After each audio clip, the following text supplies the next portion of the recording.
The IRS is accepting returns.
Good to hear. Let's hope your execution matches your enthusiasm. I've got a job for you if you're looking to keep busy. Here are the details.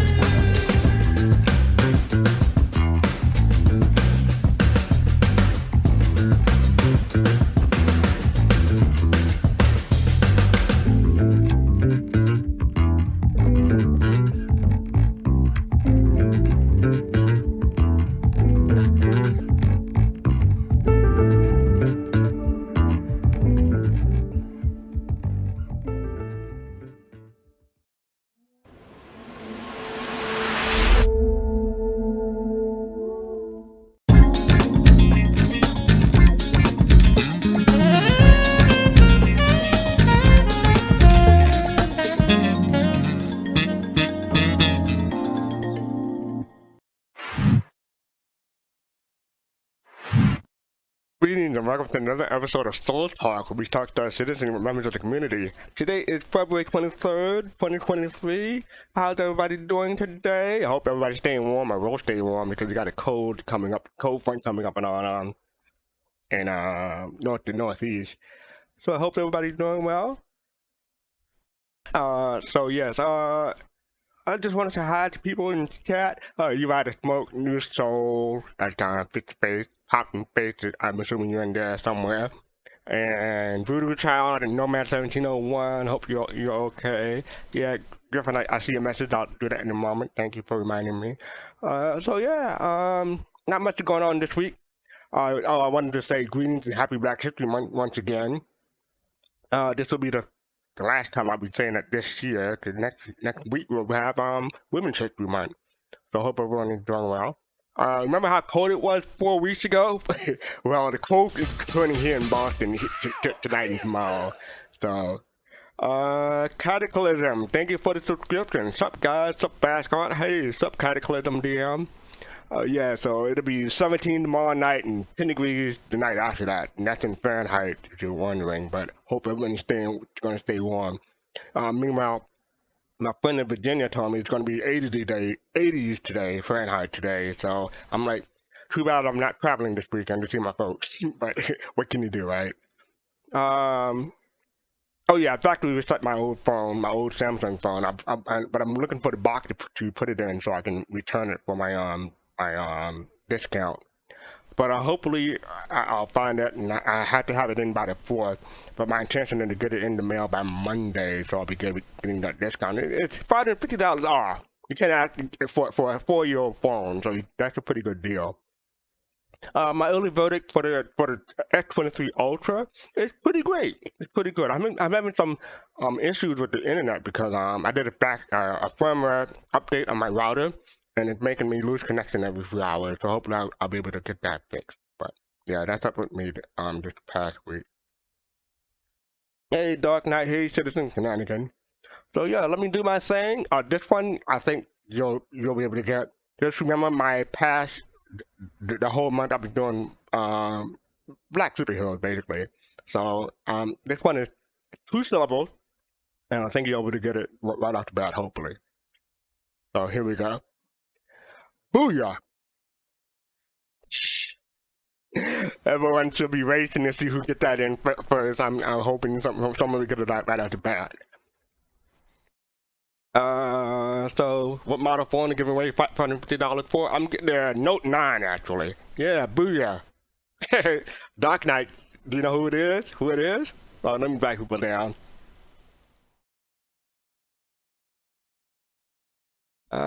So we're joined today by, dragging people down so they can all hear me at one time.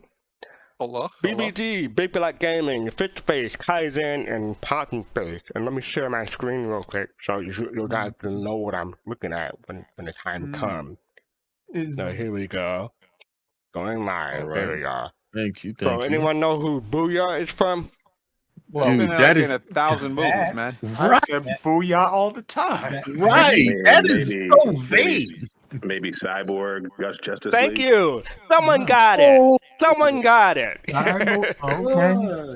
Yeah. Cyborg. Also for a bonus, who can get where this line is from? Ready? The Dark Knight Returns. That's it. The Dark Knight Returns.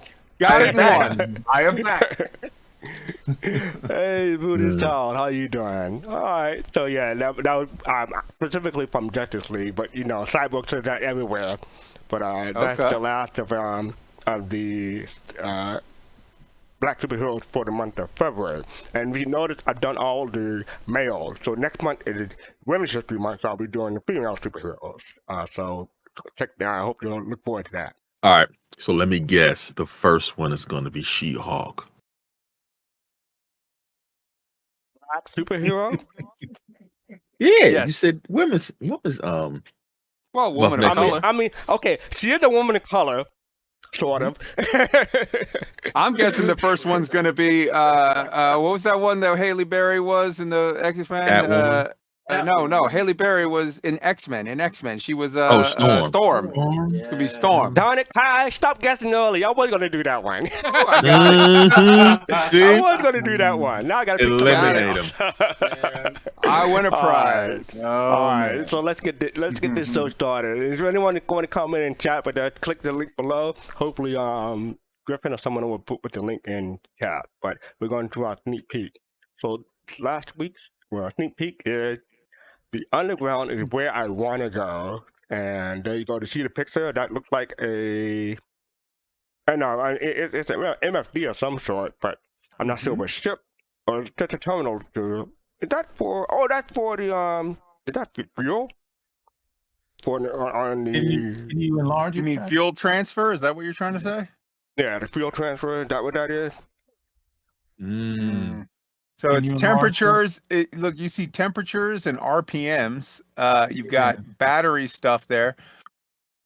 Looks like some kind of like digging equipment kind of thing. Relays. Ooh, Yeah, wait a minute. Maybe. Hold on, let me put this on the main screen so people can check this out. I got it blown up on the main screen. Maybe a console. So that is what it looked like when you blow it up. So you had temperature, RPM, max, and min, all that stuff. See. What is that word? BBG was saying the underground. Okay, they were for something in those new underground. I was just about to say that they were talking about drilling equipment. That's what we're looking at, and I think that's a driller. I think that might be what it is. A driller. Oh, it could be mining. Yeah, maybe, but this temp and RPM, and I would imagine that the driller is going to get hot, and there's a rotational speed as to how deep and how you can drill. The hardness of the rock and things like that all depends on RPM and temperature. Okay.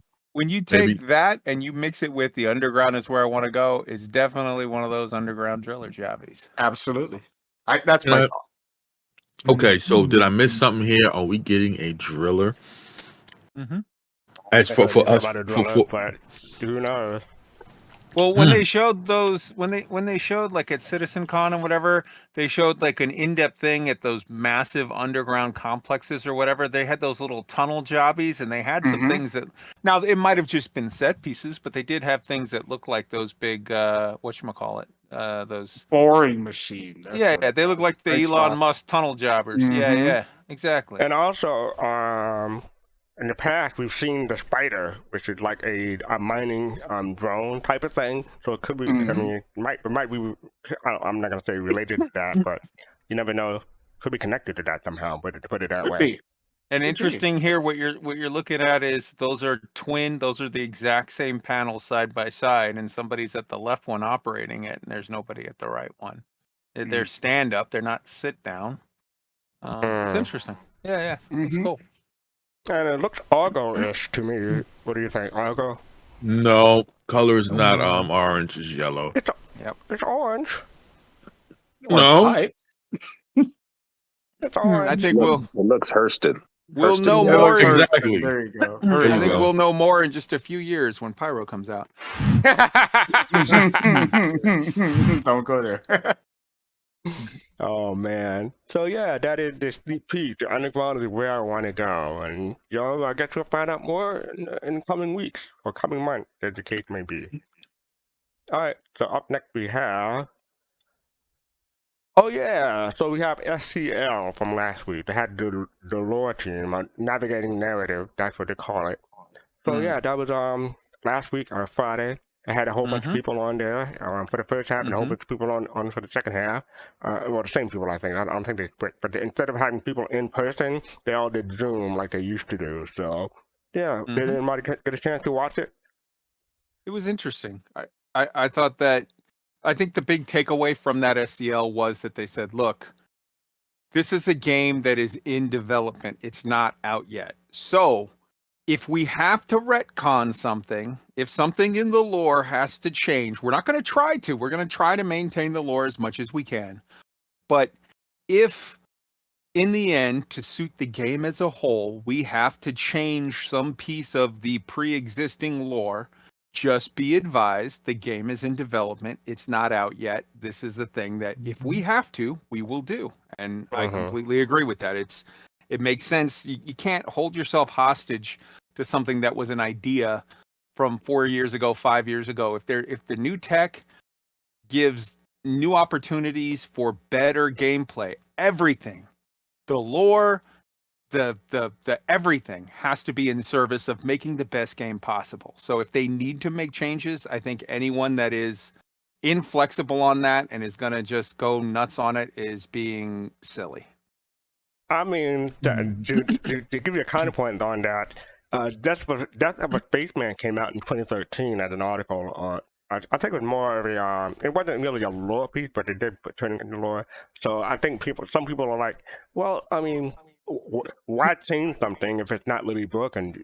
Sure, you can have inconsistencies, but everything have inconsistency. And to be clear, they didn't say that, fastcart. They said, we're not going to change anything that we can keep if it works in service of the best game. We're going to try as much as possible to keep things as is. But if we must make a change in order to fit the best game development to make the best product, then we will. Cool. Any other comment? No, basically just, continue to work. That they're running, moving in the direction they need to move in. Yeah. All right. So that was the SCL, the navigating narrative, and I want to give a shout out to Nubify for putting out the lore piece, the synopsis, in 3 minutes and 14 seconds. But he added some important parts at the end. So pull up precise seeking. Oh, that's the YouTube thing. But yeah, I thought he would have a bookmark, but he didn't. But he pulled a couple of snippets at the end so people can check that out. But that is from the Numifier. All right, so up next we have This Week in Star Citizen. I'm not really going to go over this too much. I just want to say on Friday, their weekly chance to meet people behind making the Star Citizen continue at 8 a.m. Pacific. That'll be 11 p.m. I'm sorry, 11 a.m. Eastern. And plus 5 is 1600. So 4 p.m. UTC. Oh, it said right there, 4 p.m. UTC. Never mind. This week they're going to have community anointed river guy Will Hain on the show to talk about their work forging rivers through the planet of the persistent universe.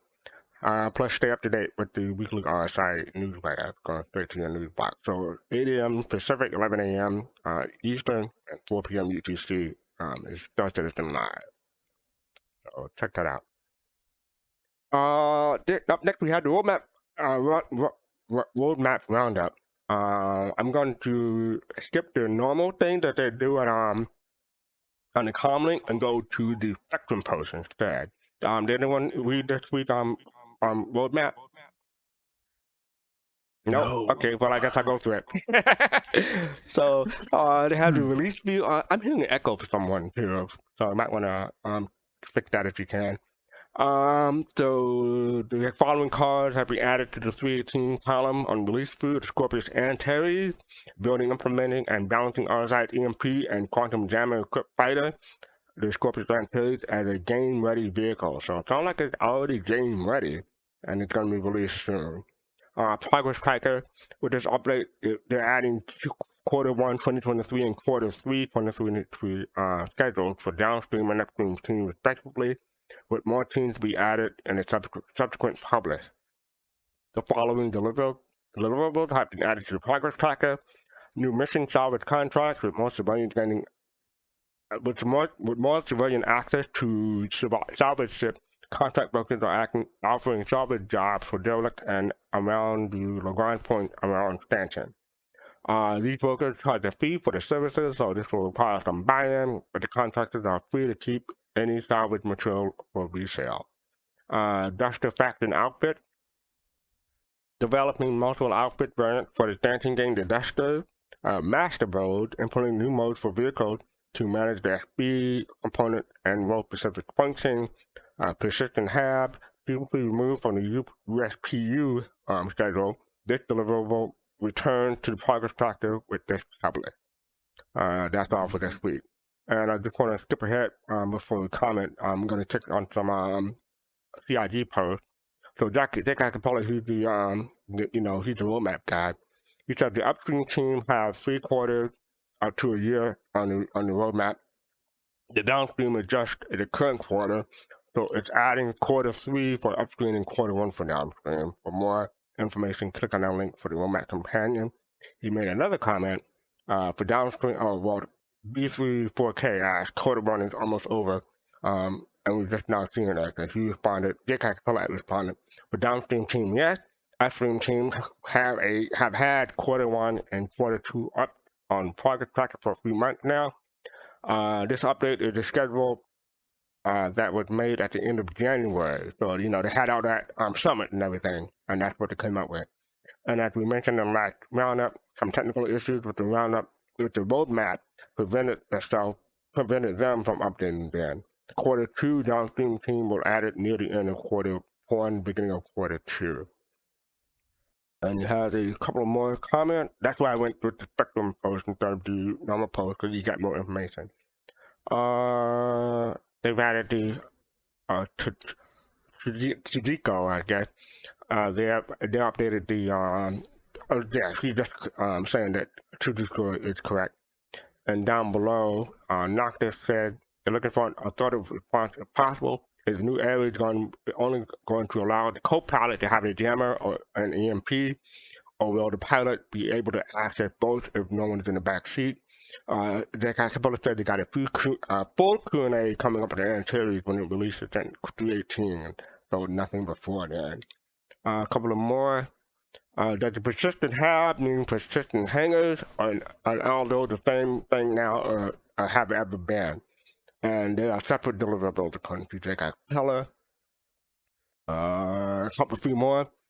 That's the same one you just read. You got it. Okay, so just repeating now. Okay, so what do people think about the roadmap roundup? I have a quick question. The upstream team and downstream team doesn't have anything to do with the teams as they were supposed to have been configured to alternate different quarters of work, right? That's No. very different? That's a different thing. So that Okay. was the alternating development cycles, which we haven't heard anything about in a while. I think that's gone the wayside. It didn't go to wayside, and we did hear something about it fairly recently. Jared, Well, I'm going to turn you up a bit because you're quiet. Yeah. I don't know if it, Wait, I just need to adjust my mic before you turn me up. I Oh, don't want to thank you. blow That's everybody's ears out. that's better. Did it Thank go to the you. wayside? Did it go to the wayside because of the needs of 318 or No. in Jared general? had explained it when he did that whole explainer at the end of Star Citizen Star Citizen Live. Live. Yeah, that's still a thing, and he explained how it works. So if you want to update on that, go back and watch that.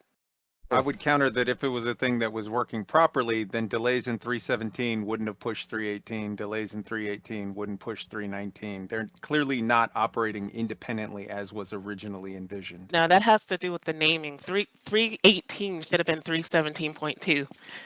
If you go back and watch, he'll explain exactly that. Like 3.17.2 should have been 3.18. It's down to whoever was in charge of naming that stuff is, they made a decision to like name 3.17.2. That's a diplomatic way of putting it. Yeah, exactly. They just made a decision, right? Like, we can in hindsight look at it and go, well, yeah, maybe they should have did it. I mean, that's what Jared said. Maybe they should have named that 3.18. I would like for them to stop, like, I don't know, just hyping patches in general. Like, this is going to be, this is 3.18 and this is all that's going to be in it, because then they'd have more flexibility to then say, hey, look, there's a lot of new stuff in this 3.17.2. Why don't we call that 3.18? And then before we even hear about it, that ends up being 3.18. And nobody talks about, oh, we went a whole year without a new patch.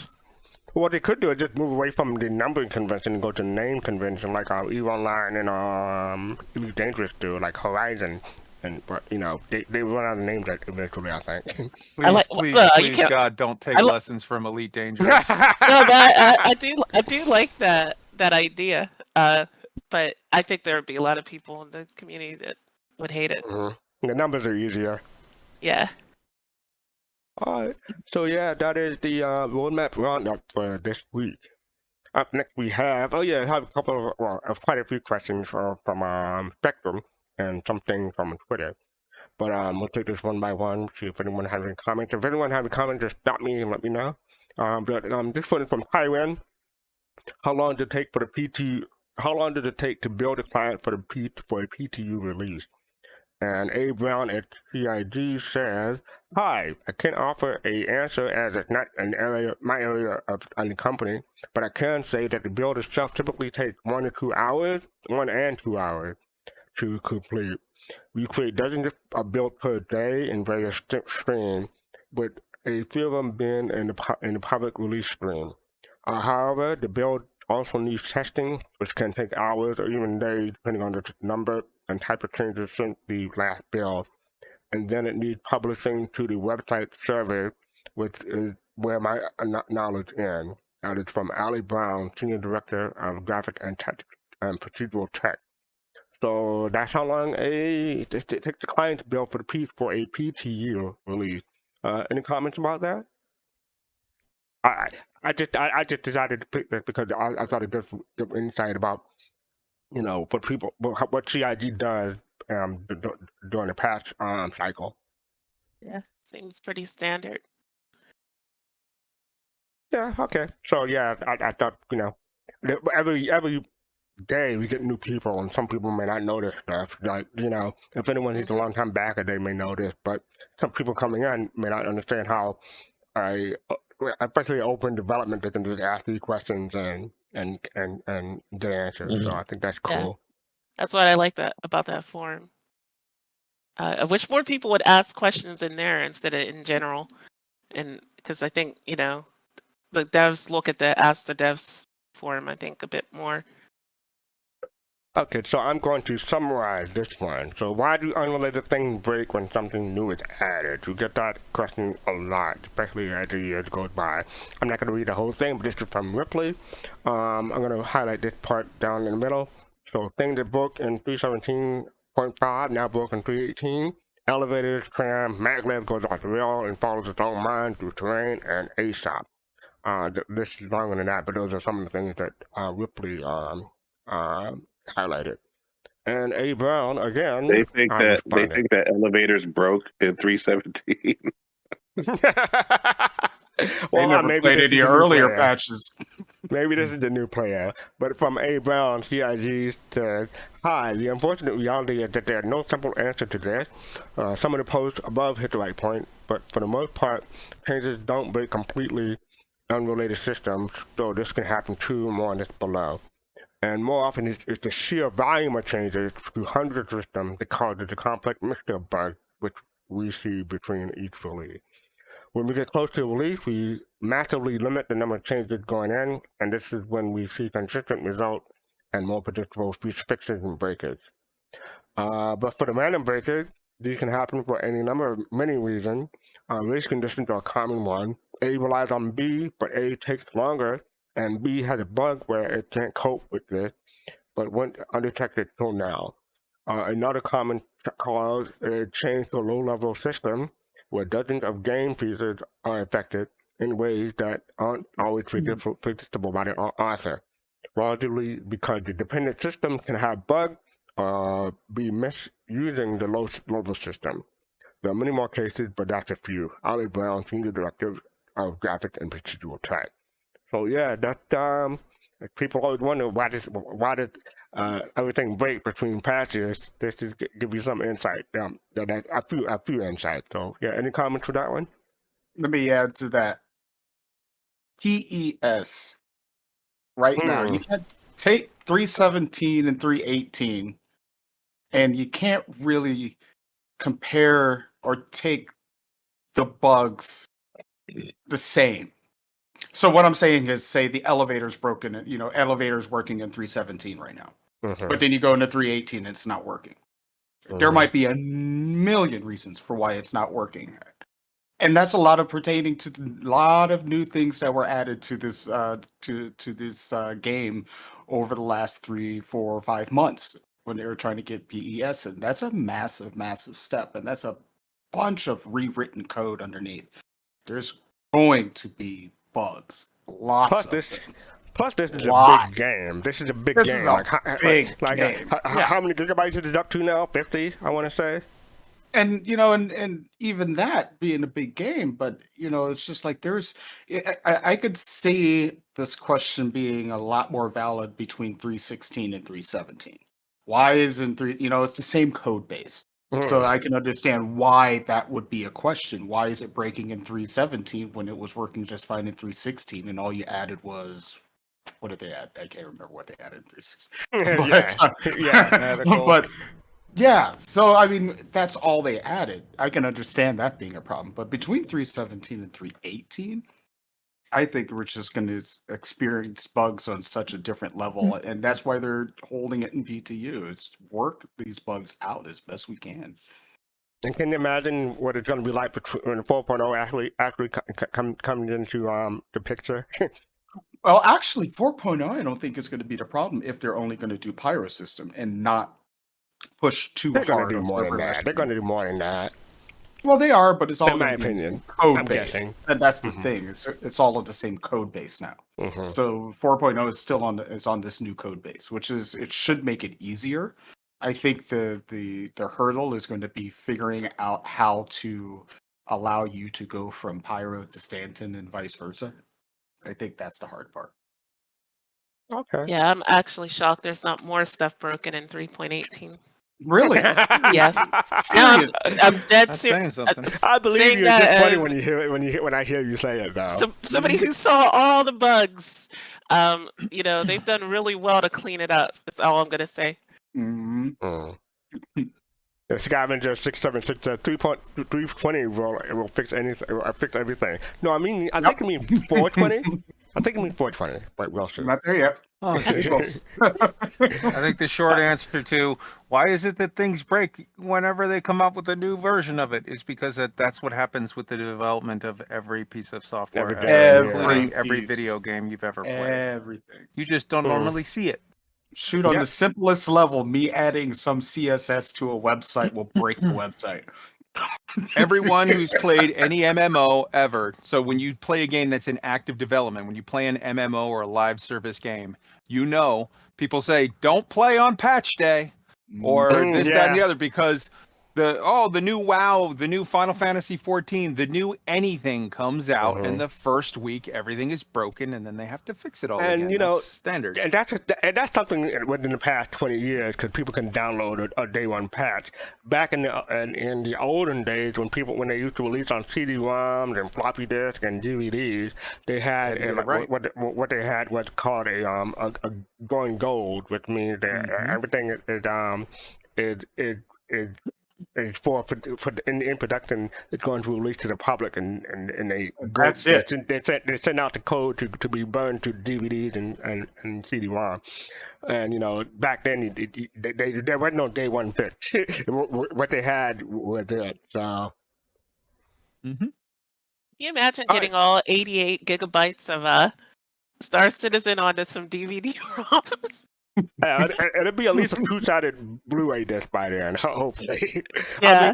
Half-Life 2 was like Half-Life 2 was like 15 3.5-inch floppies, so I don't know what Star Citizen would be. By the time Star Citizen comes out, they'll beam it to your brain. I had two comments. Let me put back to the previous thing. With two comments, one was a Kickstarter perk was that you'll get the game on a USB. Now, this was back in 2012 when they thought it's going to be on Squadron 42 and maybe Star Citizen. So they would think maybe a USB would mean 64 gigs back then, or maybe 32 gigs back then. But if you're going to get a USB with Star Citizen, I think it'll just have the launcher on it. And they'll make you download the rest. I don't see them putting the whole game on it. Yeah, they could put the whole. There's USBs. They could, but I don't see them doing it. I think it'll just be. I think it'll just be the launcher, and that's it. But why would you just put a launcher on a USB when people just go to the site and download it? Well, we'll see. USB, give them something. Give them something substantial. You know. The other thing was. That was the USB, and I forgot the other one, but we'll come back. Maybe it'll come back to me. But for now, I'm going to move on to the next one. This is from Cloud Imperium. Object containers and aggregate prefab entity zones. What are the differences? That's basically the title, the question. So A. Brown again, he's on a roll. Brush is a static object with no gameplay associated, e.g. a wall floor. Entity, an object with some form and gameplay logic, can be dynamic, e.g. ship, character, weapon, terminal. Prefab, editor-only grouping of objects for convenience. Object container, a group of exported objects, including but not limited to entities, can include other object containers to build hierarchies, e.g. room, building, town, city, planet, system. Entity aggregate, one-time grouping of entities that should update together through simplified multi-threaded code, e.g. ship guns items. Zone is a static or moving reference point space into which object can be added, as well as child zones used for various spatial searches, such as visibility testing, e.g. planet, ship, and space station. And that is all from A.G. Brown, the Senior Director of Graphic and Procedural Tech. So, to give us a whole bunch of definitions for, various game stuff and what the difference is there. So, any comments from you all? I knew all but the last two, because messing around in CryEngine. But yeah, it's good. It's good that they explain this stuff because, like you said, there's a lot of. Well, most people don't mess around on CryEngine or engines anyway. So, it's good because sometimes the devs start to get into dev speak, especially, when they get excited on some of these shows. And people get lost. They're like, what's a brush? What's an entity? Oh yeah. I'll tell you, your object container is your box in a box in a box in a box. That's Right. what that is. Yep. Yeah. So that's the whole idea of you being able to walk around in your ship, and your ship being able to be in another ship, and that ship being able to be in a space station, and la la la la. So that's how that works. Your object container. It's kind of like those Russian doll things they have Literally one inside nesting the other. dolls. Yeah, Matryoshka doll. Yeah. Nesting Chaska. For Nesting, consumers yeah. of Star Citizen content, though, taking this question or these answers and tying it back to the map of how we got to server meshing that Griff put up on Saturday really helps you place all this stuff in the context, right? So now if you understand a little bit more about what an object container is, you can understand the development of object containers streaming and how is leading to the PES and ultimately static server meshing and how far we've come. Particularly to your point, fastcart, for folks who weren't there at the time, right? Before we had OCS, for example. Yeah. I'm glad they continue to answer these questions. It's great for new people to come in here, and for those that have been around but haven't been up to date on what's happening. This is great stuff. Yeah, I normally didn't used to look at the dev tracker, especially for Soul Talk, but during the content drought, I went to the dev tracker for some content, and it's been helpful ever since. So I've been missing this stuff, and I'm sad that I didn't go do that more often. But now that I am, this stuff is helpful, and I'm glad I'm doing it now. Great, bring it back, fastcart. Just good job. All right. So up next we have, performance cost of the 64-bit to 32-bit floating point converter. That's basically, the person on Obtainium is asking, first off, is it still used today? And the answer again from A.G.A. Brown, again, they say, hi, positions are stored in our zone system, where each zone is one frame of reference, such as a spaceship or planet. If the zone is small, e.g. 1 kilometer, then the positions will all be stored within 32-bit float. But otherwise, we'll use 64-bit float. Any calculation testing the position of any object is done in 64-bit. When the objects are passed to the renderer, we make them relative to the camera and then convert to 32-bit.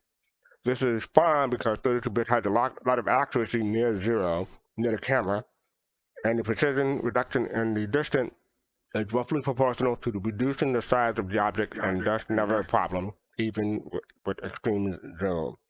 The cost of using 64-bit never really shows up as a significant issue, and is dwarfed by complex systems, game logic, AI, physics, rendering. But it's also hard to be certain of the exact cost because you need an alternate solution to compare against. Just using 32-bit breaks down very badly. Hope that helped. So yeah, that is the I want to say 2016, 2017, no, 2015, 2016, they went from 32-bit to 64-bit because Stanton, it was a large system, and 32-bit didn't really handle everything. So this is a 64-bit to 32-bit conversion. So yeah, any comments about this? Unobtainium's got a lot of good questions. Yeah, yeah, good. Nice going on Unobtainium. So yeah, there's another comment. So I'll click on the next post. Next post is okay. So this is from Nightbird. I noticed that zone transition senior ship tumbling. I'm guessing that had nothing to do with it. And A. Brown says, bugs when transitioning between zones are thankfully much rarer these days, and that's why we can do mad things like this. I'll show you the link in a moment. But the zone transition bugs are generally caused by some calculation that was messing up zone and world space, or storing a zone space value which would then not transform into the new zone correctly. E.g., a zone space velocity change when you change zone, even if the apparent speed and direction of your ship don't change here. So I'm going to show you the link that he pointed to, and this is an example of changing zone space and when things go right. So you're going into Hercules and flying in and flying out the other side. And if you look at it closely, you can see that the asteroids in the background didn't really react well. That's the zone change. But the fact that it works at all is pretty good. What do people think? Cool demo. Cool demo. No, that's pretty cool. I see it. Yeah. It's a nice eventually warp they're gonna effect, get to though. What was that, Fish? It's a nice warp effect, though, when you look at the It asteroid. is actually. It's really cool. Yeah, I don't think it's supposed to do that. I think it's supposed to be stationary, and eventually they hope. I think they'll get to the point where it is stationary relative to everything. I think Why the not? Hercules is definitely OP if it can support an Einstein-Rosen bridge. Right. Nerf the Hercules. Yep. All right, Fly so around that your is- own jump point. Mhm. Hey, maybe that'll be a thing. Oh, please no. That would break my brain. So up next, this is SNE 9X. On next week's episode of Inside Star Citizen, we mine for materials on the multitude of new mining improvements coming in Alpha 319 later this year. Alpha 319 later this year, and the subject of the content of the rest of the post was, is Patch 319 coming out by the end of this year? I think this the last time I mentioned that it was before Invictus. And Xylo responded, Alpha 319 will indeed bring Invictus launch peak, which will go down in the second half of May. This patch will need to be released ahead of that time. And so my response to that is, no date, CID. What's wrong with you? So haven't you learned your lesson? No date. Okay. He didn't really say 319 will be out by the second half of May, but he said. But he came close. He said it should be, or rather, the patch will need to be out for the mining improvement by Invictus. So yeah, I don't think we really need any further comments about it. I just want to point that out that 319 hopefully will be out before Invictus week. This is from Psycho Toddler. Please fix hand tracking. I think that the title says it all. So I'm going to read the response from Yogi Clat, CIG. Hey, yeah. Code and data fixes went into that patch. The change removed the cheat pitch and yaw limit, and they are now owned by the active teach. I think it means active teach. This means that also non-head tracking users will have a wider pitch and yaw ring. Please check this extensively and report any oddities. Please be aware that this only relates to crew seats, night pilot seats, third seats, or some ship beds. This does not include usable like bar stools or couches, as this is a different piece of tech that's set different angles. Please give this a thorough test, please. So yeah, if you use head tracking, they want your input. So anyone here use head tracking? I do. No. I got Have it. you noticed anything in the patch? I haven't used it in 318 yet. Okay. So I actually have it dismantled right now. So but now I'm gonna wanna actually test this out. I do know that they were talking about their when I say some people in the community were talking about some issues with head tracking early on when it went to the PTU. But this seems like a big step in the right direction. So I'm gonna check it out now. Yep, and this was the reply from CID was February 21st, but the original post was posted way back in December, so a few months. But eventually they'll get back to you. So if you put a post in Spectrum, there's hope. What? I can't stop thinking about DK's jump ship. Jump ship? Yeah, a ship with a with the jump drive they're able to create a wormhole into Pyro. So how do you take it into a wormhole? So you got a wormhole and a wormhole. Ooh. Right. Oh God. We're getting into science. 128-bit floating point. Yeah. Right. Oh God. You just added another 10 years to the game, DK. Oh Created God. singularity. No. Oh no. let's move to the next topic before we just get out of hand. But this is from J. Capella, Bar Citizen World Tour. They mentioned that back in December. Sandy Roberts mentioned that they're going to be continuing. But basically, this says the World Tour the community team embarked on last year was a huge success, with thousands of you coming to Bar Citizen all over the world to hang out with your fellow citizens. Drinks were had, laughs were shared, prizes were won. And this year, we want to do it again. Once again, we need your help with scheduling events like we'd like to attend this year, and we love your more suggestions. We're prioritizing locations that they haven't been to before this year as well.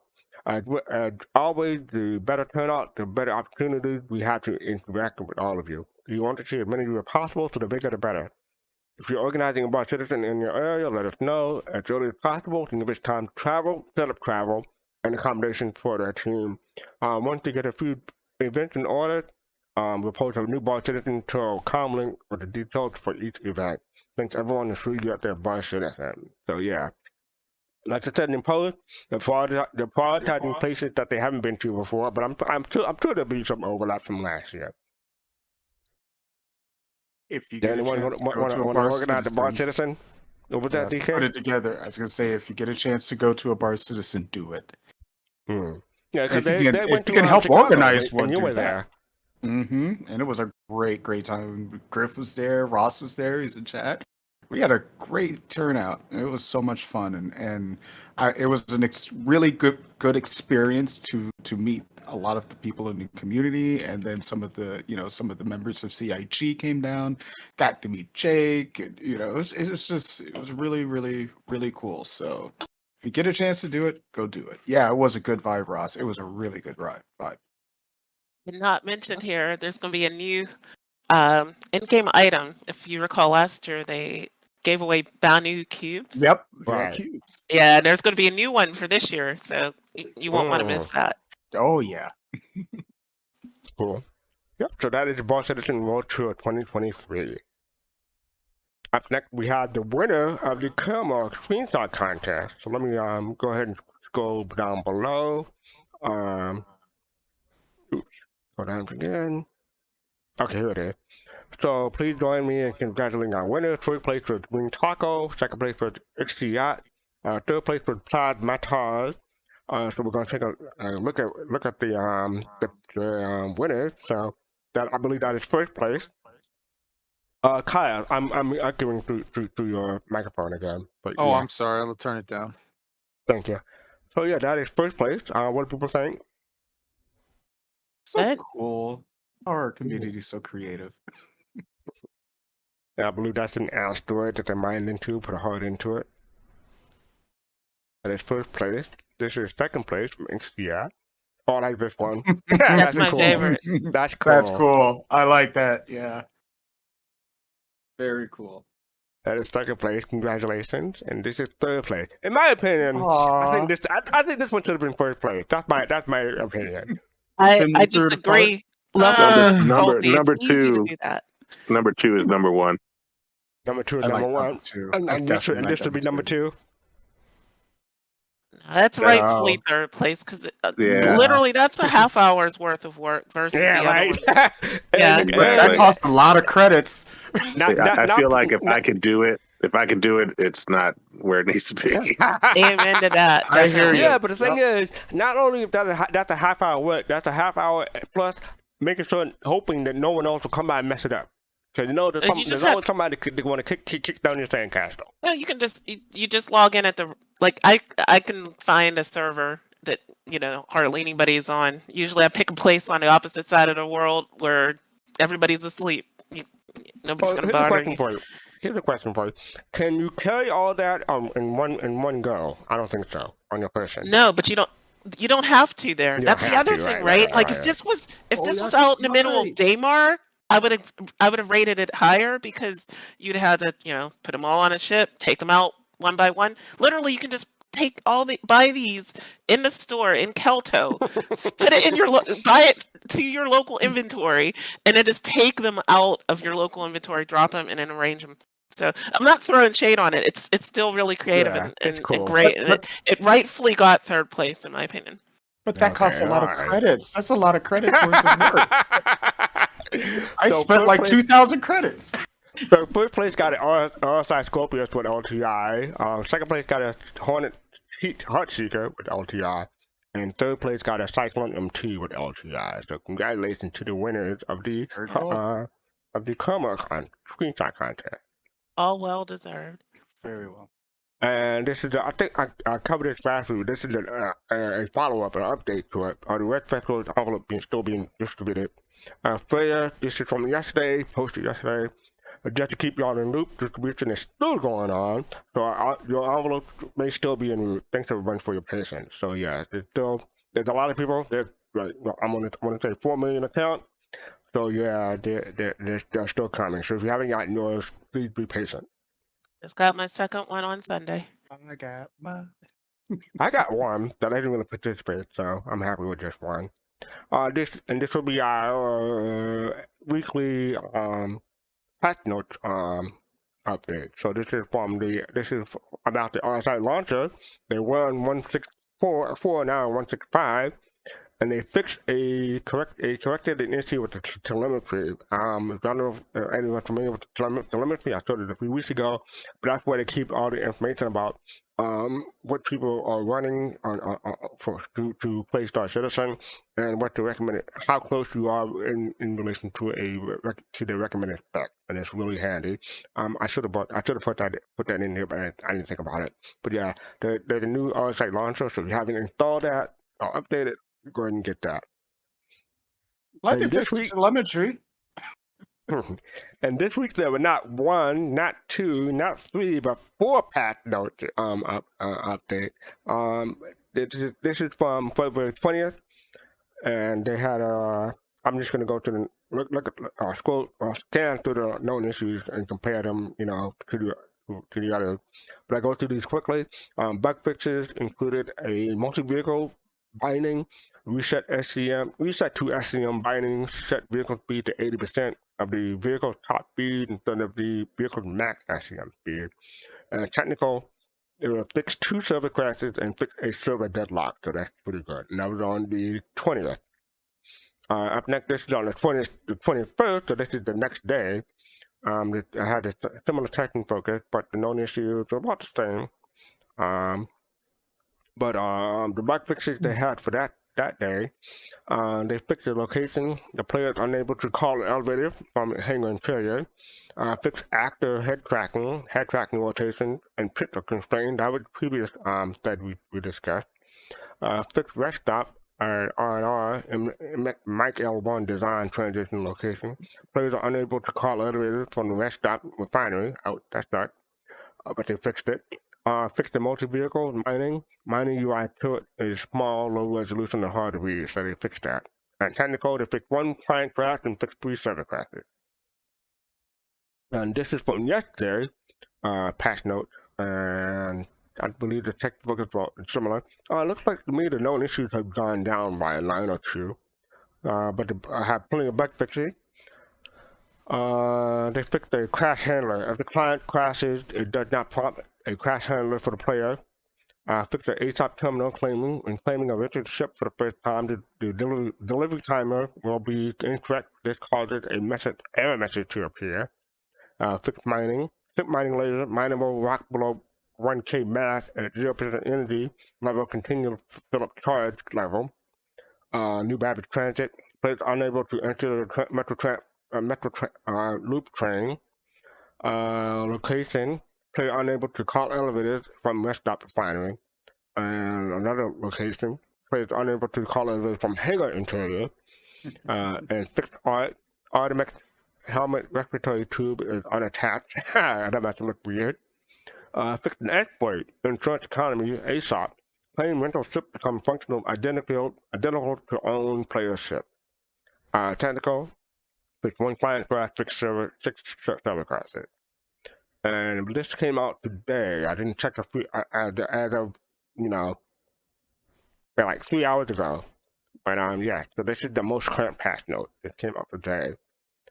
Testing focus, salvage, platform assault on Origin, Korea reactivation, Korea delivery mission, sandbox prison, Great Grocer, Sand Cave, Game Off, Extension, racetrack location, racetrack PTV racetrack. New rivers, 40 new rivers on Hudson and Microtech. Additional derelict outposts, restrict area V3, restricted area 5, and arena commander quality of life changes. Known issues, quite a few. I'm not going to go through them all. Are there any people who are still in the PTU? Are there any game-breaking known issues that you can remember off the top of your head at the moment? Anything involving Not- those elevators and getting that's to your pretty ship. much it. Yeah, Yeah. that hangar elevator problem has been an issue since the beginning, and it's for some reason it can't. Like at Arc, I go to Arc L1 as my home base outside, and you go in a hangar. When you land, you cannot get out, and so you have to literally log out and log back in, or kill yourself if that's what you want to do. You know, it's all up to you, but you cannot get out of the hangar. It's ridiculous, and that's been happening since the beginning. So you can see it's a reoccurring bug fix. Unable to call elevator from hangar interiors. Okay, so Notice that's on the any bug place, fix, not a specific location, just any place. but yeah, and just about any place. Yeah, and it's a bug fix. They keep saying it's fixed. Hasn't been fixed. It's on here again. Bug fix. It's I don't know what's going on with that, but it is a problem. Fastcart, in one of the earlier patch ones you read, you said server crash and server deadlock. I know when I've experienced a server crash. How would I know when I've experienced a server deadlock? What is that? I know the answer to this. You know it too, DK. Go ahead. No. Well, I guess, don't put him on the spot, I Jade. no. I have a really good idea, but I don't know if it's right. It's well, okay. I'll explain. In 3.18, it's easy to know. Before it was hard, but now if you have your R display info 2 or 3, that you enter in the console usually to see your FPS.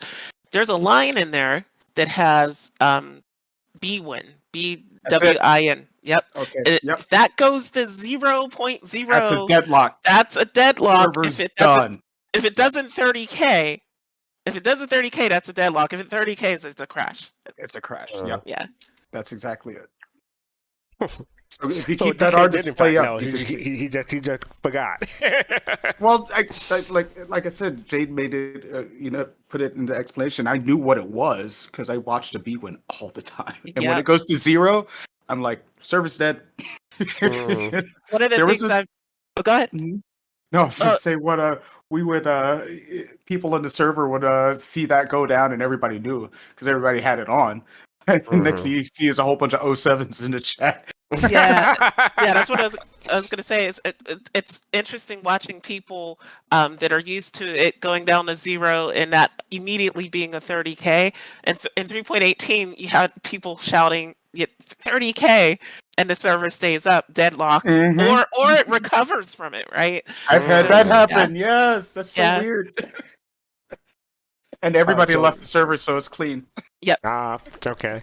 So yeah, the bug fixes for today, they have put out a handful of additional transit fixes in today's published, along with the additional logging to help address multiple tram and elevators issue. Fixed design location, the player unable to call elevators from hangar interiors, and technical fix one server crash. So yeah, thank you for that input from the 3.18 PTU. And before I move on, I just want to say, last week, I believe someone said they thought 3.18 would go live at the end of this week. So they have one more day to be correct. Yeah, I'm just kind of, I didn't say that wasn't a promise. That was just, that was just me. Yeah, I qualified it back last week. I said, this is just, my opinion. But yeah, it was, I can't make it come any faster. So, yeah. Yeah. Who knew elevators was going to be such a problem again, right? Oh, I mean, that whole, the transit system in general, it's both the elevators and the trams. That's both the same system that uses it. And like when I saw that the Area 18 tram wasn't working, that was where I was like, maybe not. But we'll see. There's still 2 more days left. Or 1 more day. How many That people counting sat Saturday. there? Count Saturday too. How long did you sit there waiting for that tram at Area 18, Jade? My gosh, I okay. So yeah, because you love the Area 18, I've started frequenting it more in 3.18 because of the turtles, right? Because the turtles are back, and so I was there waiting a half hour. Like I kept coming back to it, right? I'd go, go walk around, look and see if something else changed, and I come back. Nope, still not. Go switch to a different server. Nope. So yeah. Number reset. Yep. Over. Exactly. Over. All I gotta say is, I hope they get this out before St. Patrick's Day, because I don't want drunken devs working on the patch and trying to get this out. That'd be That's awful. a good one. So That's before good. St. Patrick's Day, that's my prediction. Hopefully. We'll get it if we're lucky. I see what you did there.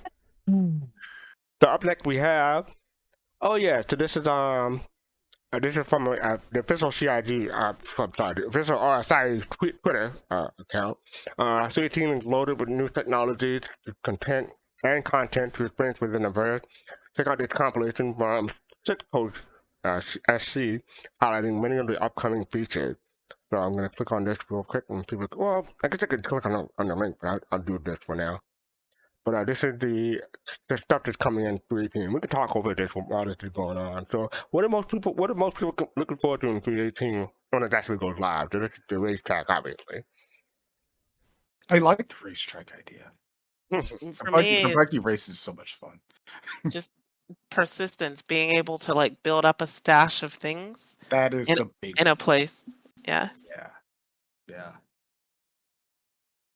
I think that's I've heard from Fitz and Pops lately. What are you two looking forward to in 3.18? Oof. And they win it. What?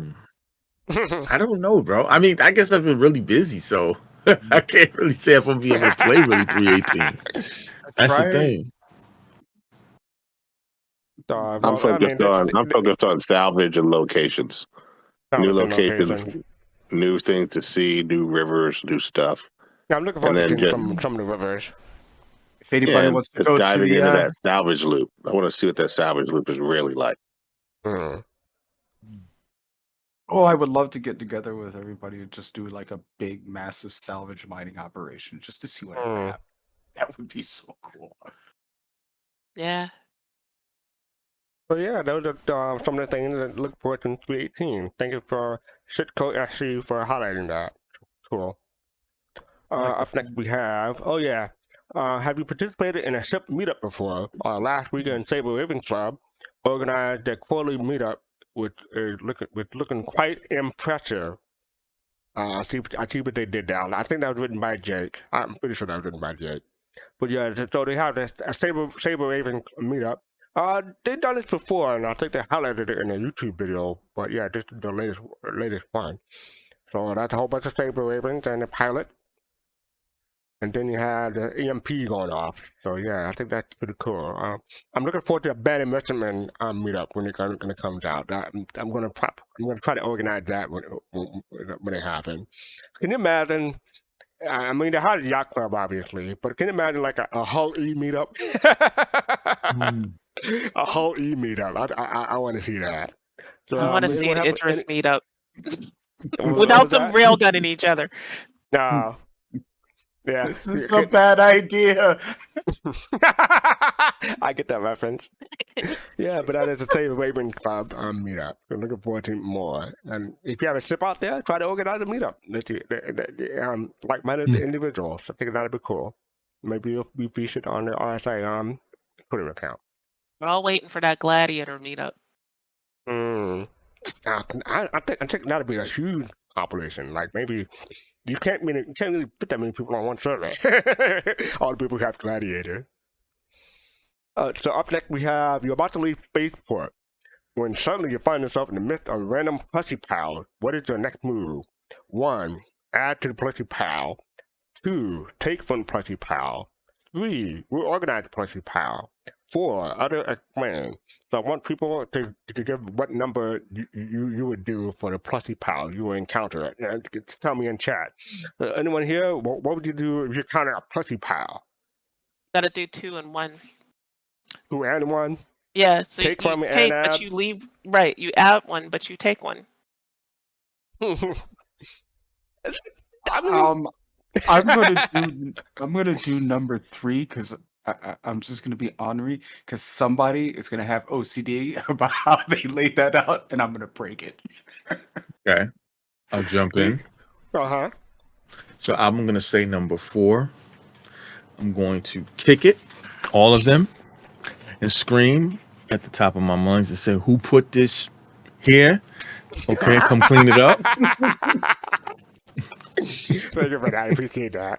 Thank you. Yeah, DJ, I was just Go gonna say, ahead. I would typically do number 4. When I see stuff like this, I typically go and sit down because I assume it's still in progress. So so you want to watch it? I want to watch how it goes and what's happening and who's doing what. Yeah. Yeah, They DJ always Chakotcha just said you're going to take a screenshot and move on. What were you going to say, Jade? They always seem to appear at Orison. Like I don't encounter them in Area 18. I think I've seen one once at New Babbage, but people for some reason at Orison like to do this. I would take a screenshot probably and probably move on. Or well, put it this way, I would do 1.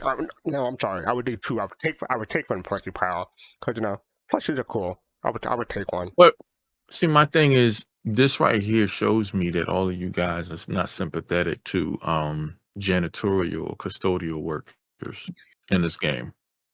Because who's going to clean all of that up? No, they just leave it there because it looks so pretty. Right. I'm saying again, who is going to clean all of that up? Mm-hmm. Well, whenever the last person takes from plushy pal, then it'll be cleaned up. Mm-hmm. Okay. That reminds me of the janitor character we saw in the Moro walkthrough. Yeah, I wonder what he would have to say about it. He might be like, "Man, what the hell is all this?" Yeah. Well, Dig Dad he likes to be a janitor. Remember? Yeah. All So. right. So up next we have the Inside Star Citizen came out today a few hours ago. So this is titled "This Life of Mine." I browsed through it today, but I was putting together the show. I didn't see any breaks, but this is 14.5 minutes long. So I think we're going to go through the whole thing unless I see a break that I missed before. But yeah, I think we're just going to go through the whole thing and come back to it. So this is 14 minutes. So here we go. Just when we think we're out, you all pull us back in. The mining profession journey has been one of the most collaborative in all of Star Citizen, with no shortage of player feedback and game systems that have been designed for flexibility and iteration. The upcoming Alpha 319 is set to bring with it a whole host of fixes and evolutions to improve the ways that players make their fortunes in the future.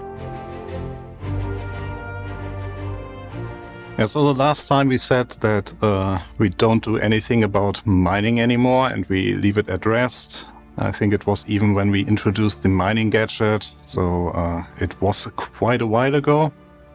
And yeah, well, here we are, sitting here again and explaining to you why we actually had to retouch or wanted to take mining to the next level. So here we are, and giving you something more to enjoy with mining gameplay. So when we left mining, we thought it was already in a good state. So even introducing with the mining gadget, we introduced from our perspective, a nice little different approach on mining. So you have to leave your ship, attach the mining gadget to the rock, then get back into the ship, and then do your mining procedure. And we also thought that it will help with difficulty, so that especially new players can buy a mining gadget to bring down resistances of the rock drastically, so they have an easier mining experience. What we didn't have in mind is that we also have to facilitate expert miners that still need a challenge there. So what we tackled is a general balancing pass.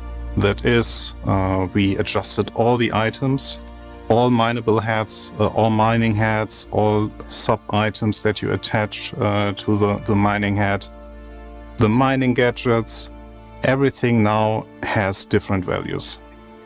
We cleaned it up drastically, so it is now clearer what are the positives of what mining head, what are the positives of a sub-item, what are the positives of a mining gadget, and what are the negatives that come with it.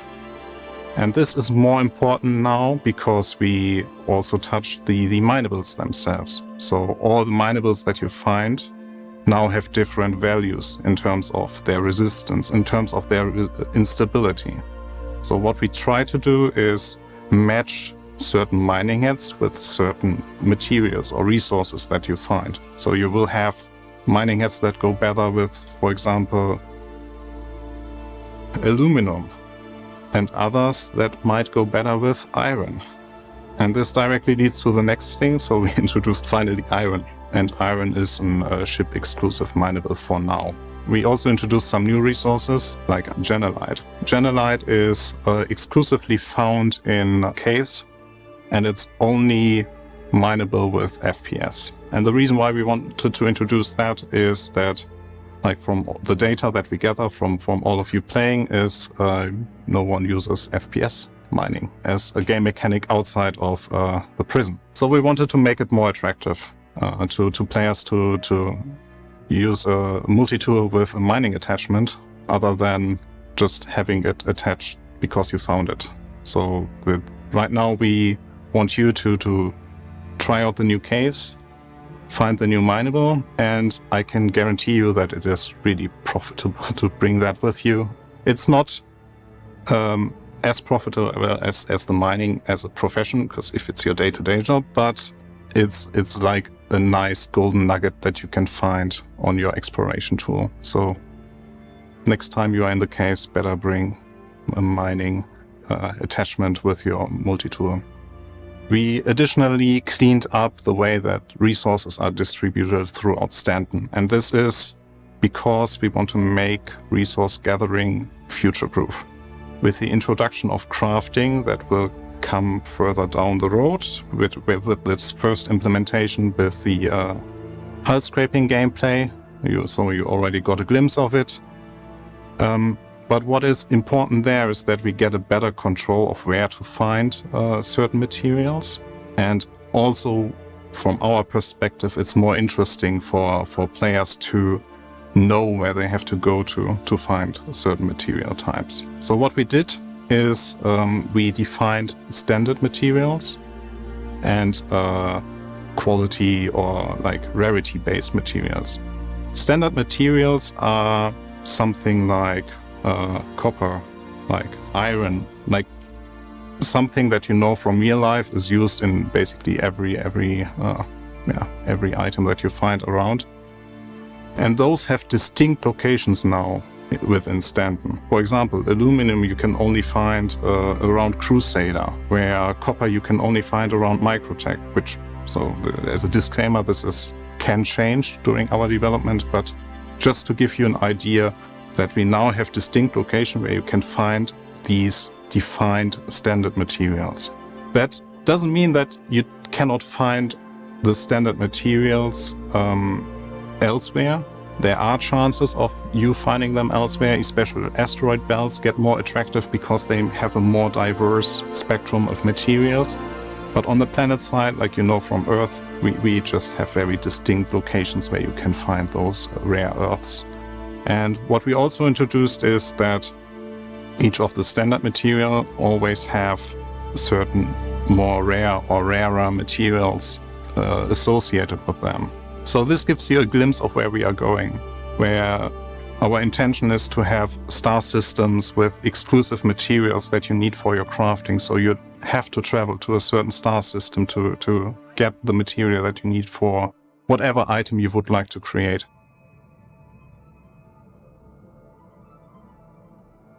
There are two more things that we updated. So one thing that we noticed is that mining is a difficult profession.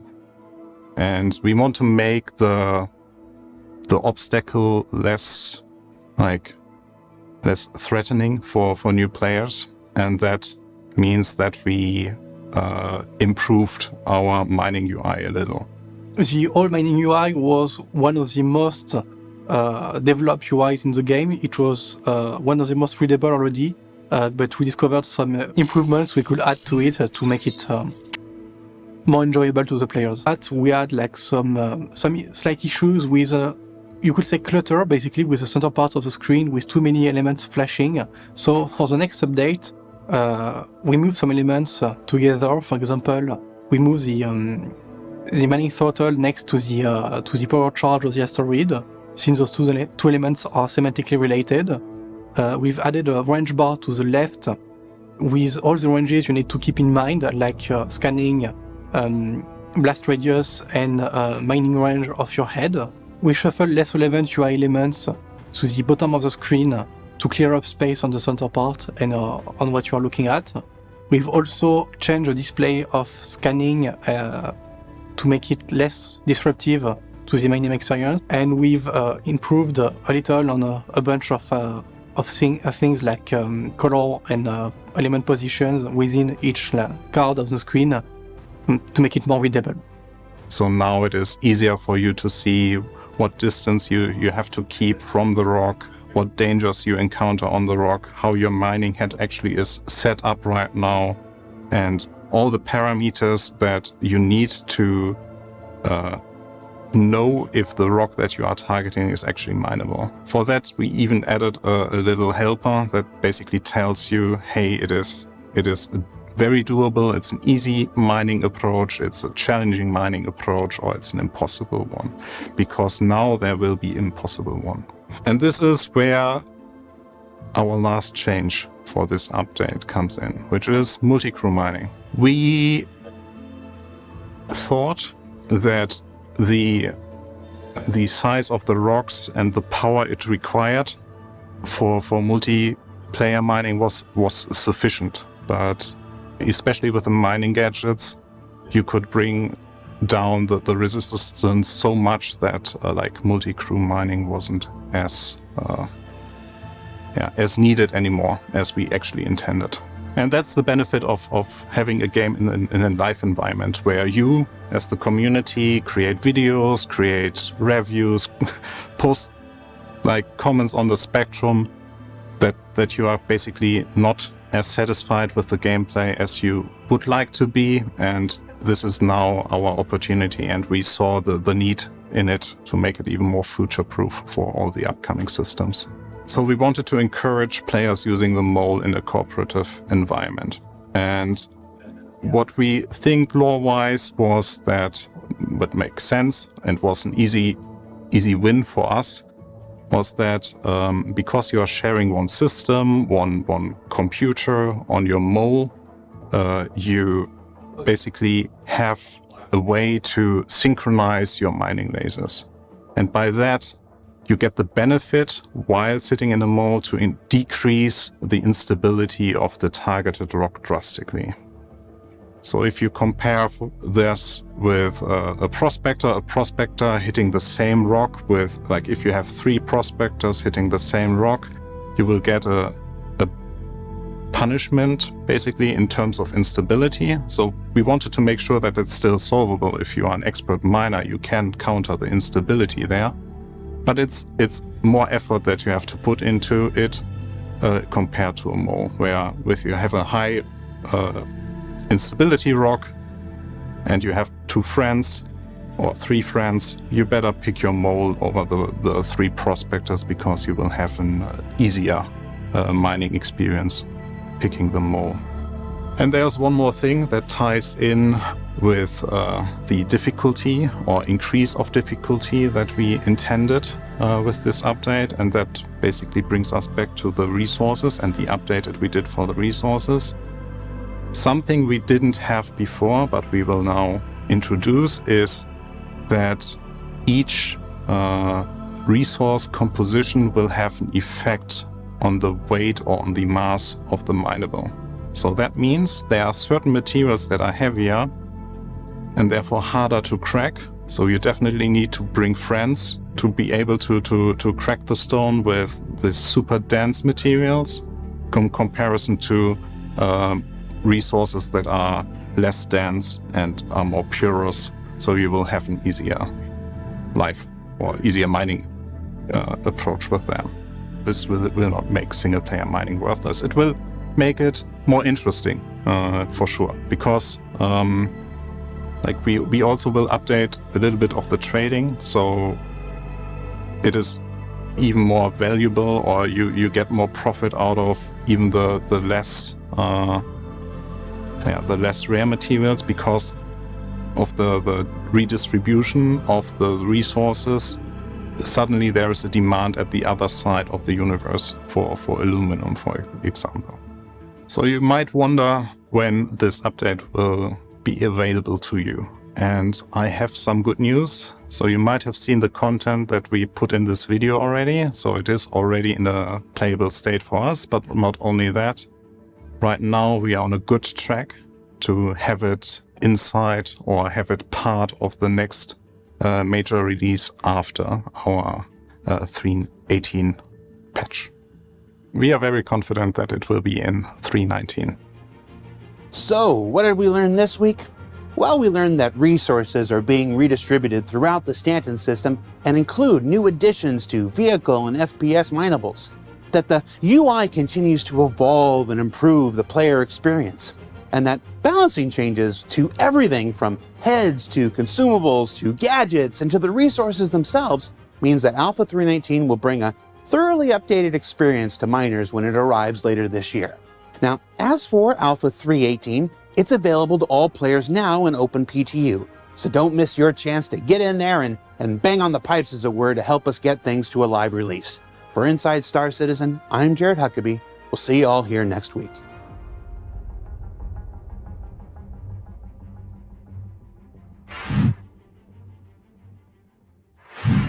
And we're back.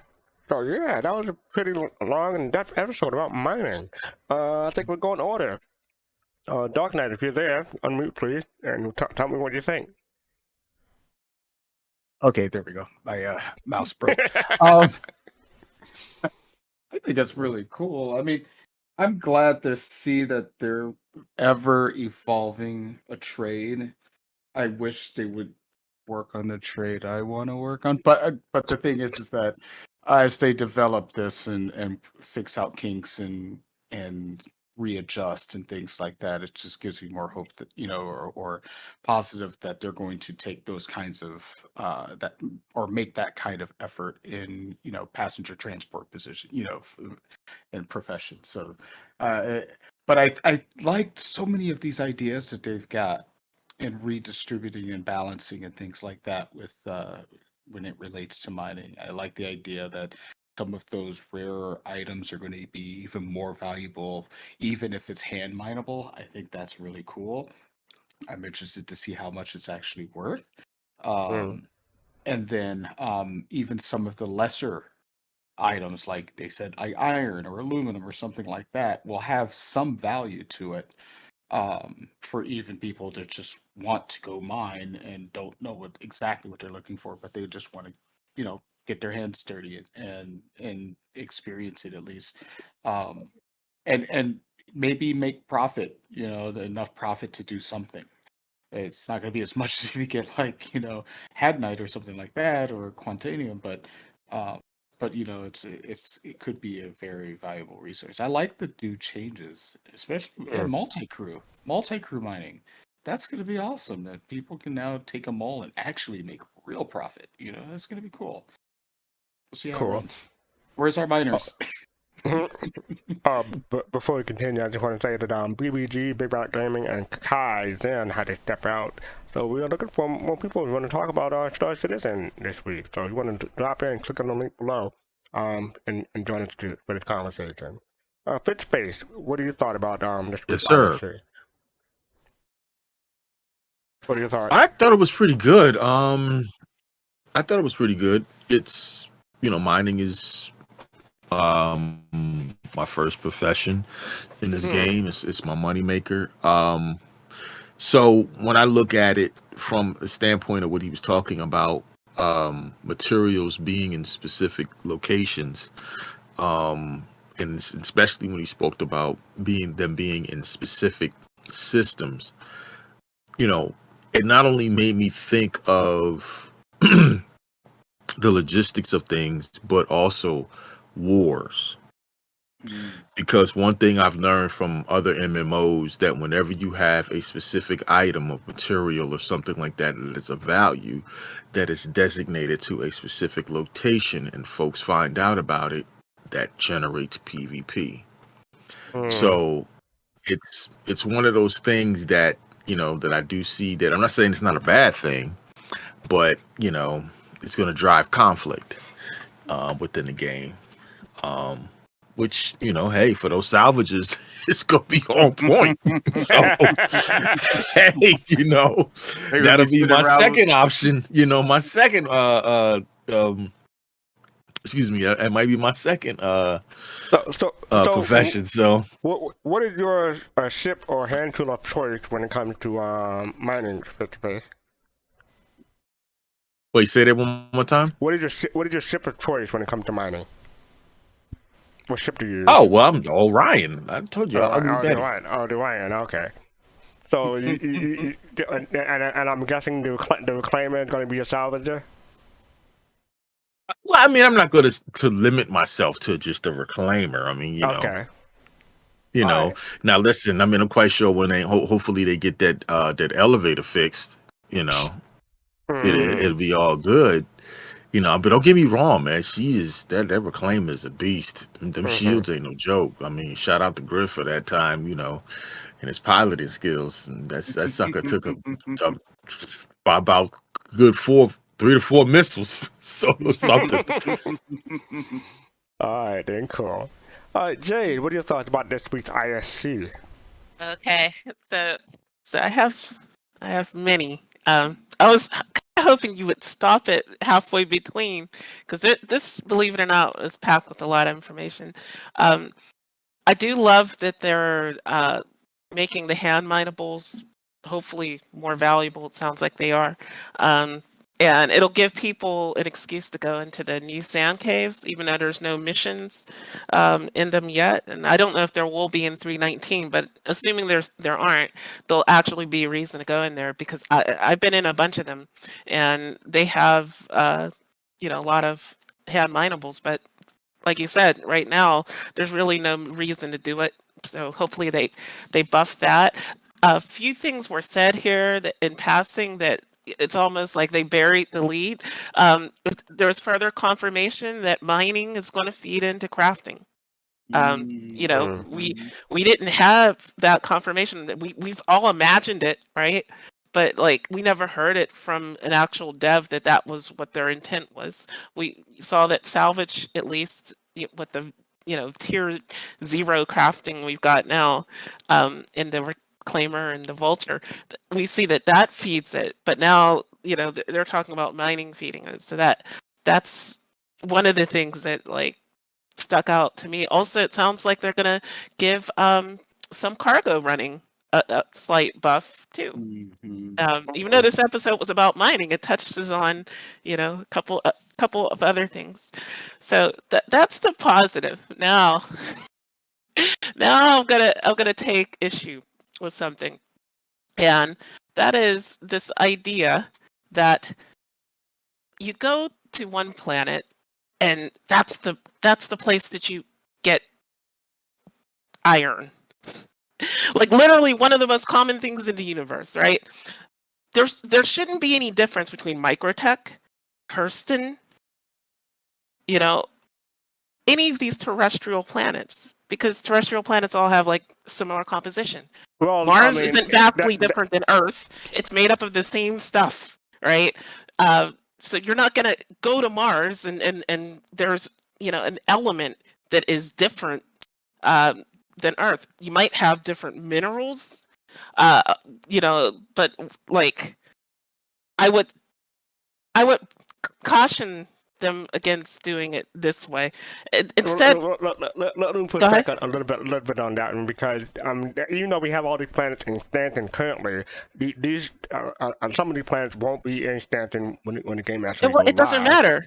This stuff is Well, universal. the other thing is, different stars may have different compositions, and Guess what? different systems may have different compositions. So Guess what? maybe, maybe it may not be. I don't know. They have the iron in a certain quantity in a certain star system.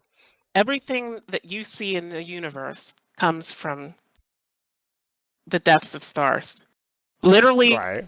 every element that you have here on Earth is out there, right? We know this. We know this right now, present day, right? So the idea that elements, I'm talking about elements, right? Like basic things like iron and copper. So they got to will be gamify it. No, but you can do it, right? You can make rare things. There's already stuff in the game that we have that we don't have in real life, like hadnite or aphrite. Use those is what I would tell CIG. Make those the things that are unique to Microtech or Hurston.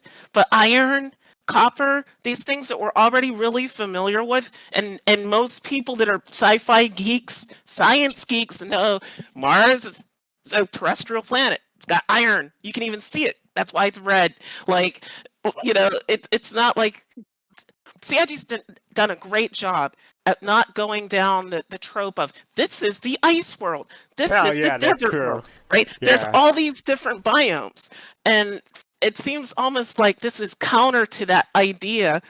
It's almost like they're saying, well, this is the iron planet, this is the copper planet. And granted, he did say, it's not that you won't find these other things there, but this is mostly what you're going to find there.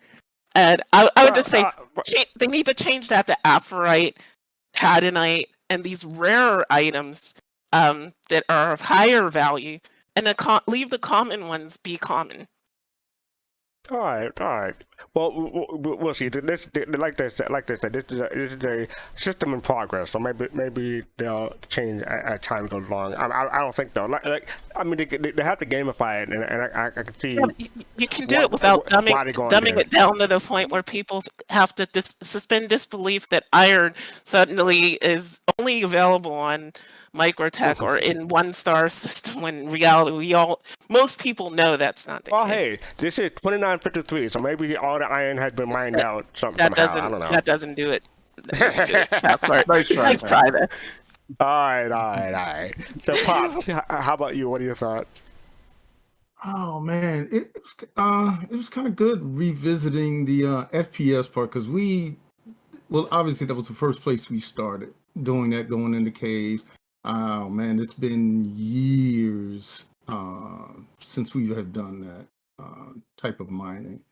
But I thought it was very interesting. I thought one of the things, the composition, like if it's, let's say for example, if it's has copper in it versus iron, it makes it a little bit more difficult to do. I thought that was pretty interesting. And it also made me think of when we go out into other systems, will we find different things of rarity as far as minerals and things like that? Will mineralogy, I guess, some type of need for that to come into the game so we know exactly what we're doing? Maybe we'll need someone on our ship that specializes in certain things just for mining, to give mining bring it into a little bit more of a sciencey type thing, than just going out kind of shooting a laser. What types of lasers? Maybe you have to do a little bit of research, go here or there. I thought that was one of the things that came to me as far as somewhere down the line, other fields that kind of support mining. So yeah, I thought it was pretty interesting. Pops, are you a miner too? That's what we started. Don't do that. Don't do that. Don't do that. Pops, that's not what he means. That's not what he means. That's not what he means. Man, you ruined put my joke. No, you're not gonna do that to my daddy. Ain't happening. I was going to say, are you a minor too? Because you don't. You seem like you're over 18. That's what that's how I was going to go. I didn't. Don't. Y'all fed him. Nope. See what you did?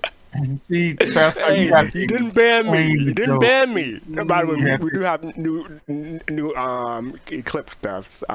So you want to click on the token, you can ban me for whatever you want. Like, whether or not I pay attention, maybe I won't see it in time. I don't know. We'll see. Yeah, but I thought it was pretty interesting. It was I see it going a lot more in depth, being tied into obviously as it was mentioned before with crafting. So it made me think of the Endeavor. Is that the right one? Is that the right one I'm thinking of? The Endeavor, right? Yeah, with the science collider. Yeah. Collider, yeah. I just want to make Super sure Collider, yeah. Yeah, Super Collider. So it made me think about that, and it would exactly have to research if I don't think we should make. Well, I don't really think we should make guns, on the ship. But maybe if we had a particular mineral, we could enhance guns. Different things like that. Yeah, I just want to say that this part right here, this gets me. The mass pilot is just trolling whoever that is, shaking his head and whatnot. So that would draw my attention. I am interested in mining, but this is such a complex system. I haven't really delved into it. I used to mine all the time in EVE Online, but this is EVE Online. You just push a button, and every so often you change your cargo. This is much more complicated than that, but I'll get into it eventually. Mm-hmm. It's a whole new level. Yeah. All right, so thank you for that. Up next we have our Machinima, and I wanted to show this last week, but it was Valentine's, close to Valentine's Day, so we did a different one. But this is from WickedWookie. If you don't recall, WickedWookie did a funny one previously, but you'll recognize it when I start. But this is called "Don't Buy a C2, Star Citizen." So here we go. Good morning, Stanton. This is Skeeter coming to you from the beautiful Brio's Breaker Yard on Damer. Today we're going to take a look at the Drake Caterpillar. Yes, sir. She's a beauty, isn't she, folks? Now look at here. She's got 4 pilot control laser cannons that'll shoot the hair off a gnat's ass. 5 of them big old storage bays. I think there's 5. 1, 2, 3. Yeah, like 5 big old storage bays. Not 1, but 2 man turrets. 1 up top and 1 down below to keep your hind end clear. And a whole bunch of them landing legs. Look at that sucker, like a caterpillar. And it's also got this bridge on here that doubles as an emergency escape ship. Well, as soon as Drake sends out that firmware update, I'm sure it'll be any day now we can use that escape ship. At first, the hallways inside may seem like some Pan's Labyrinth bullshit, but after a couple hours, Bo, you be able to walk through that sumbitch blindfolded. Now, this ship has all the amenities you would expect, such as shower closet, toilet closets, picnic benches, gun racks, crypto mining farm for your Dogecoin. Now, I know what you're thinking. Scooter, why wouldn't I just buy a C2? Sure, it holds more. It's faster. It carries tanks, blah, blah, blah. But let me ask you something. Does a C2 have 2 diesel engines? Get a lower look at these beauties. And also, does a C2 have not 1, but 2 gas-powered stovetops? Hell no, it ain't got no gas-powered stovetops.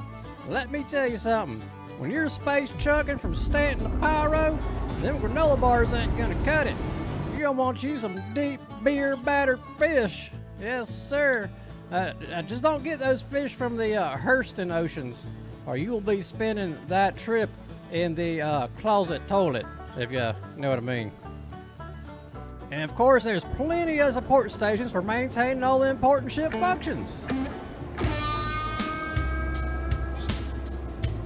Hell, the only real flaw with the ship is that demon-possessed station behind those diesel engines.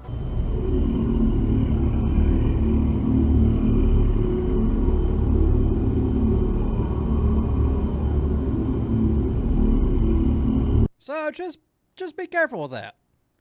Alright folks, if y'all want to take this beauty for a test flight, you just come down Brio's Breaking Yard and you see me, Scooter, tell Scooter sent you. Y'all have a good evening. Woo! Scooter Ship Sales has no affiliation with the demonic underworld. Scooter cannot be held liable for any demon possessions, 30Ks, bad gas mileage, and or crime stats gained from operating a Drake ship. Use caution while cooking with an open flame. Good morning, Stanton. This is Scooter coming to you from... Oh my goodness. It's too funny. We're back. Let's go in reverse order.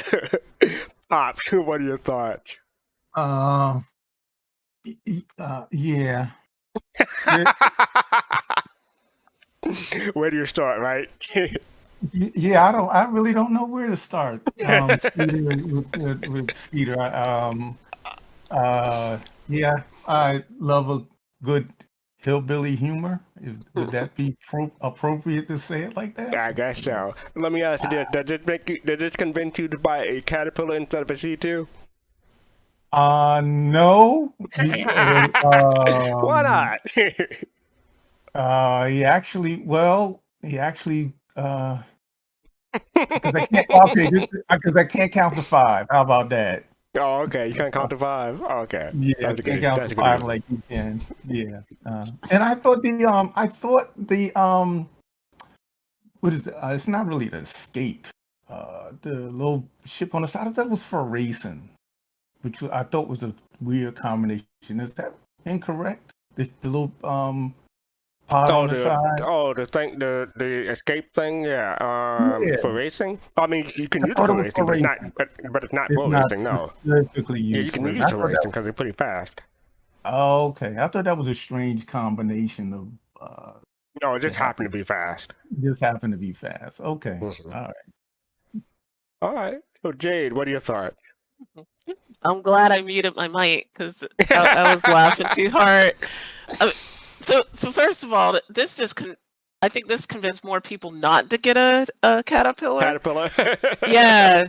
And why is that? Well, I mean, okay, so like he pointed out a couple things that I didn't even really notice before, like the fact that why does it have those 2 stoves, right? The things that look like diesel engines, like just stuff that was put in there that they had to fill some space, so why not, right? Stuff that makes no sense. The layout of it makes no sense. He explains, oh yeah, and then he uses a bug right here, like. Sorry, I lost it when I saw this because I didn't know that's what would happen. I've never stood at that station. I didn't know that's what would happen. But yeah, this is a ship that needs some love for people that like Drake. I'm not one of them, but I appreciate that there are people that do love this ship and love Drake's aesthetic. But yeah, this is one of those old ships that they at some point need to revisit and have it make a little bit more sense. And the fact that the command module does not detach when we've had like ship to ship docking now for a while. I think if I was a Drake person, I would really be, sort of anxious about, that not detaching it. Like, why not, right? And it's almost like it looks like it's a cutter anyway. So, yeah, I mean, yeah, it's the same company. Yeah, exactly. But the accent, the whole timing of his jokes, the punchlines, this was well done. So if he wanted to make people laugh, then he made me laugh at least. Yeah, That's all. I'm glad I was muted too. So I'm trying to look it up. It gave me the original price, but not the date. I'm trying to figure out when this came out. It doesn't say. You mean in game or in concept? Game. I mean, concept. Yeah. Oh, okay. Yeah, I wouldn't know. I know it was Yeah. around like 2016 at least. Yeah, it feels like 2016, but I wasn't sure. I wanted to be sure. But yeah, so it is one of the older ships, and you're right. It could do what it goes standard pass. They'll get to it eventually, I guess. Yeah, that's all. But there you go. Now you can go mine your Dogecoin on a Drake ship before it explodes. Right. Face to face. What do you thought? Excuse me. Yeah, this was funny. I have to agree. This was it. He had me at wait till Drake sends you that firmware update. I was like, wow. Yeah. That was when he said that. I was like, okay, this is funny, but very good video overall. Great comedy. I enjoyed it. And I think this person has improved since the first video. I think we've seen them before because I remember that logo. But listen, shout out to the Big Banu girls. All right. Yeah. You gonna check them out after the show? I want to see what they look like. That's all. I bet you do. Man, that demonic thing freaks me out. That freaks me out when I see it. Yeah. All right. Anything else, Fist? Nope, that's it. That's it. Dark Knight, how about you? What do you thought? So Banu Hub, is that a thing? Is that gonna be? Oh my God! Big Banu girls, that had me rolling. I'm like Jade, I had to mute, and I'm glad I did because I was just over here rolling. It's just hilarious, absolutely hilarious. You said hillbilly humor. Yeah, it's perfect hillbilly humor. I mean, it's just a way. Damer. Shouldn't he have named himself instead of Scooter? Should have been Skeeter. That would have been. I think you said Skeeter a couple times, even though it sounded like Scooter. I mean, it's used car salesman. I mean, it was just perfect. It was really, really good. I enjoyed every little bit of it, and it definitely didn't sell me on the Caterpillar. It definitely didn't sell me on the Caterpillar. I like the diesel engine references. It's like you get that. I got two big diesel engines. It's like, oh yeah, the oldest technology you can even imagine running your ship. Almost, yeah. Next to the steam engine, yeah. Right. You know what it reminds me of? You remember the movie Down Periscope? Okay. I think. Okay. Go ahead. I'm sorry. Oh my God! Do you remember it though? I don't remember it. I don't. Okay, I've never seen it. I've seen it. Okay, I've seen it, but I don't remember it. So in Down Periscope, you know what? I don't want to give it away because folks. Don't give it away. I'm gonna have to watch it again. We'll put it on. No Man 1701 says great movie. So No Man 1701 will know what you're talking about. But yeah. Okay. Yeah. But, yeah. Anyway, but yeah, this was classic. I like the racing part. He's just like C2's faster. Oh well. Yeah, very, very good. Very well done. Yeah, I like the point of fact that it went full on comedy. You don't have to do one of these things and just this is Hall E, and you don't have to be straight up. You can have comedy and be silly and everything else. I really like that. It kind of breaks the norm, and just goes full on lunacy and yeah. Yeah, typically after we watch these, I just watch them, and I don't want to say forget them, but I don't do anything with it. But this time, like the first time we saw this guy, this Scooter, sorry. I liked and subscribed to him. So as soon as this video came out, it's like, oh, we got to show this. But I was overwritten last week. But yeah, I made sure we got it in this week. So yeah, this is one of the few content creators, Machinima people that I've actually subscribed to, and you can see why. I love it. This humor is right up my alley. Yeah. Fastcart loves toilet humor, people. Well, I guess so. Yeah, fine. I mean, it was, but it wasn't. It wasn't really vulgar. Like face palm kind of. Oh my goodness. Well, when you laughed the way you laughed last night from that from Vox Machinima. Lord have mercy. Oh God. Anyway. Yeah, I don't think French beats have ever heard me cackle before, but I went out full on cackle. Oh man, so yeah, that was this week. Machinima this is from WickedWookie called "Don't Buy a C2 Star Citizen." Just a quick note. We mentioned last week about the certain Super Bowl commercial that was making around. I found a sequel to that commercial. It had the Galaxy in it. I'm not gonna post any link or anything like that, but it's from the same channel. I sent it to someone in CID, but it was still up. So maybe I'll put in a ticket for, after the show. But yeah. Oh, I said what happened? You know the Super Bowl commercial that had a Galaxy in it? Oh, you haven't seen it? Okay. Well, look on the AstroPub Twitter account, and he retweeted me because the first commercial that went up had a Galaxy in it. CID had it taken down. So I'm gonna put in a ticket to let them know that this one is still up. But Wow. there's a sequel. Just check on the AstroPub Twitter account, and you can find it. Very interesting. I've seen that happen before. I've seen Star Citizen ships show up in the space thing and whatnot, but that's pretty big. Yep. All right. So up next, we're going to wrap this up. Starting with this Saturday. Excuse me, sorry about that. Saturday, 3 p.m. Eastern, 8 p.m. UTC. We have Soul Voices, and this is where we talk about what's going on in the Star Citizen community. We cover things from Spectrum, Reddit, and something from the industry in general. This is run by from Griffin Gaming on that's Saturday, 3 p.m. Eastern. Check that out. It's more one-on-one rather than a group dialogue here. So that's every Saturday, part of Podcast Saturday or Pod Chat, starting at 3 p.m. with Soul Voices, 6 p.m. with the Captain Table, and 9 p.m. Eastern with the relay station, and convert that to your local time zone. That is Saturday. And then on Sunday,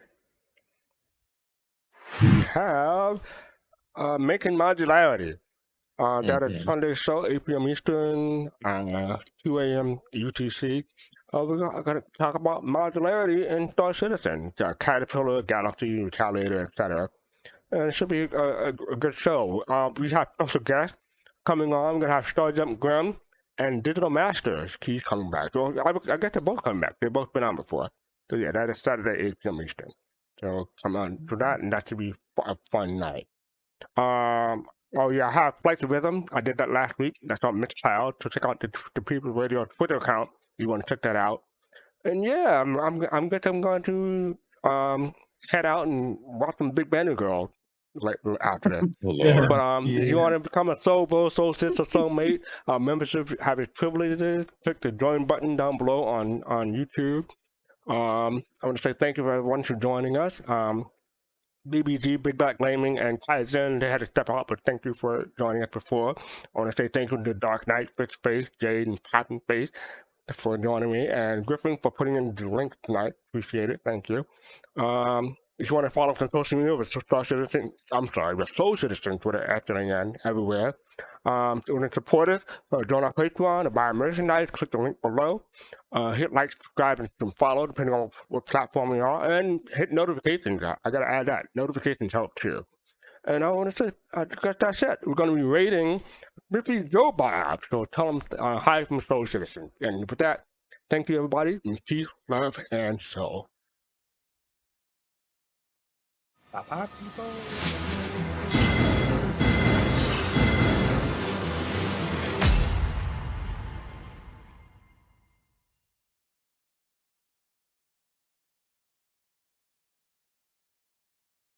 Looks like the raid went through, so I'm going to close.